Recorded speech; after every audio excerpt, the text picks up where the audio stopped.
অমাবস্যার ঘুটঘুটে অন্ধকার রাত। শিলিগুড়িগামী ফাস্ট প্যাসেঞ্জার ট্রেনের গার্ড অনিরুদ্ধবাবু আজ বেশ বিরক্ত। ট্রেন ছাড়ার ঠিক আগ মুহূর্তে স্টেশন মাস্টার জোর করে তাঁর কেবিনে একটা বিশাল সাইজের কাঠের বাক্স তুলে দিয়েছেন। নির্দেশ আছে, খুব সাবধানে এটা নিয়ে যেতে হবে। ট্রেন এখন মহানন্দা ব্রিজের ওপর দিয়ে হু হু করে ছুটে চলেছে। বাইরে বৃষ্টির শোঁ শোঁ শব্দ। অনিরুদ্ধবাবু ফ্লাস্ক থেকে চা ঢালতে যাবেন, ঠিক তখনই কানে এল একটা অদ্ভুত শব্দ।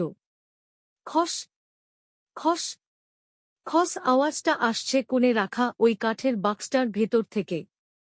অনিরুদ্ধবাবু চমকে উঠলেন। ইঁদুর বা বিড়াল ঢুকেছে কি, নাকি ভেতরে মানুষ পাচার করা হচ্ছে? তিনি কৌতূহলী হয়ে বাক্সটার কাছে গিয়ে কান পাতলেন। এবার শব্দটা আরও স্পষ্ট। ভেতর থেকে কেউ যেন নখ দিয়ে কাঠটা আঁচড়াচ্ছে আর ছট করছে। অনিরুদ্ধবাবু টর্চটা হাতে নিয়ে সাহস করে চেঁচিয়ে বললেন, কে কে ভেতরে? বাক্সের ভেতর থেকে ফিসফিস করে এক হাড়হিম করা পরিচিত কণ্ঠস্বর ভেসে এল, গার্ড সাব, ঢাকনাটা একটু খুলে দিন না, আমার খুব দম বন্ধ হয়ে আসছে।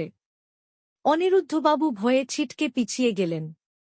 গলার স্বরটা হুবহু তাঁর নিজের গলার মতো। তিনি কাঁপা হাতে ওয়াকিটকিটা তুলে চিৎকার করে ড্রাইভারকে ডাকলেন, হ্যালো প্রতাপদা, ট্রেন থামান। আমার কেবিনে রাখা পার্সেল বাক্সটার ভেতরে জ্যান্ত মানুষ আছে। সে আমার মতোই কথা বলছে। ওপাশ থেকে ড্রাইভারের অত্যন্ত শান্ত ও গম্ভীর গলা ভেসে এল, যা শুনে অনিরুদ্ধবাবুর রক্ত জল হয়ে গেল।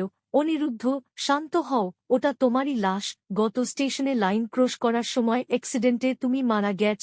আমরা তো শুধু তোমার শরীরটা বাড়ি পৌঁছে দিচ্ছি।